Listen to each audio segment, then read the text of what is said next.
we have only 2 years to elections. Na watu Kenya mzima nimesikia wamekubali ya kwamba wamechoka na Kasongo. Ni kweli ama si kweli? Wamechoka na Kasongo. Kwanza wale walimpigia kura kwa fujo kule kwa mlima. Hao ndio wamechoka zaidi. Na juzi ametembea huko kwa mlima na akainua mkono wa heri kusema wabuhali, waherini, na sisi pia tukainua mkono wa kumwambia kwa heri, kwa sababu tumeanza safari nyingine ya kutafuta mtu ambaye anaweza okoa Kenya. Na ndio juzi Saturday ni Jumamosi kulipigwa kura na ile redio inaitwa Inoro. Kijana anaitwa Mochwe. Ilichangaza mimi pia.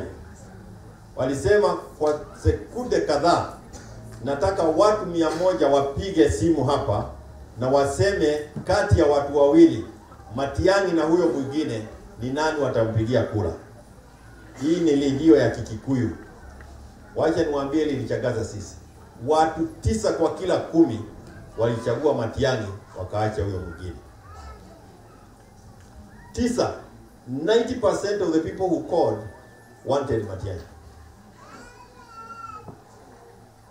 Hiyo sisi tulisema, si asubuhi tuliamka siasa, ni wao tu walisikia Matiang'i imefika na wakasema bas, the eagle has landed. Lakini Matiang'i pia ananiambia kama Uhuru, yeye hataki mambo ya siasa ya kila siku. Kama tunataka mambo ya kuinua hali ya Wakenya, lazima tutumie muda mwingi kufikiria vile tutasaidia Wakenya. Lakini sio kutumia muda wote tukicheza siasa. Hiyo sio kusema kwamba wakati yake ikifika hata tembea. Na nataka kujua mngetaka akuje hapa wazalimu ama mngetakaje? Nataka akuje. Hebu nione kwa mkono wale wangetaka Matiang'i akuje baadaye. Naona kanisa yako yote Bishop iko kwa Matiang'i. Kwa hivyo hata hii pia inaweza toka 90% Matiang'i na huyo mwingine 10%. La mwisho ni kusema ya kwamba tuko katika hiyo hali ya kuombea Kenya mzima. Hatuwezi tukaenda hii safari ukiwa peke yako. Lazima tushikane sisi wote mpaka na kanisa na makabila yote. Na that is why I'm proud to be a Secretary General of Jubilee.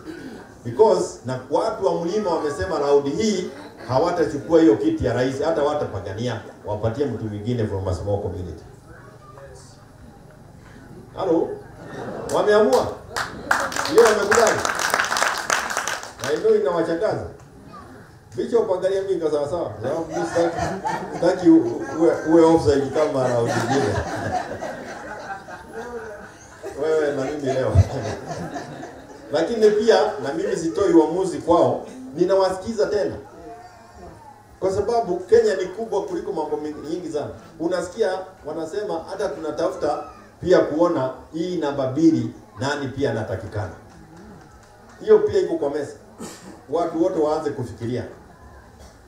Kwa hivyo mnapotembea, mnapofikiria mambo ya kesho, mnapoomba, fikirieni haya mambo. Sisi katika Jubilee we have our own presidential candidate mwenye atakaa na wale wengine, kwa sababu chama bila presidential candidate, chama kubwa kama Jubilee, sio jambo nzuri.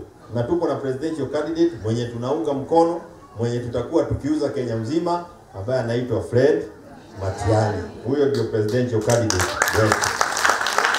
Na wale wanataka viti katika eneo hili la Kajiado, wote wajue ya kwamba ukikuja katika Jubilee, our presidential candidate ni Matiang'i.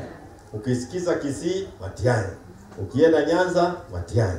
Ukienda Mount Kenya, Matiang'i. Ukienda North Eastern, Matiang'i. Wakili. Kwa hivyo tuko hapo na mimi nitakuwako. I am going to be a partner with this church kwa sababu nimefurahia vitu kwa kuuliza nitakuja. I want to tell you there are many places we go to. Na kila wakati unaogopa kwenda kanisani kwa sababu kule ni matoleo. Hapa kila ukikuja unatoka na certificate na shukrani. Na umehubiriwa. Umesikia maneno ya Mungu.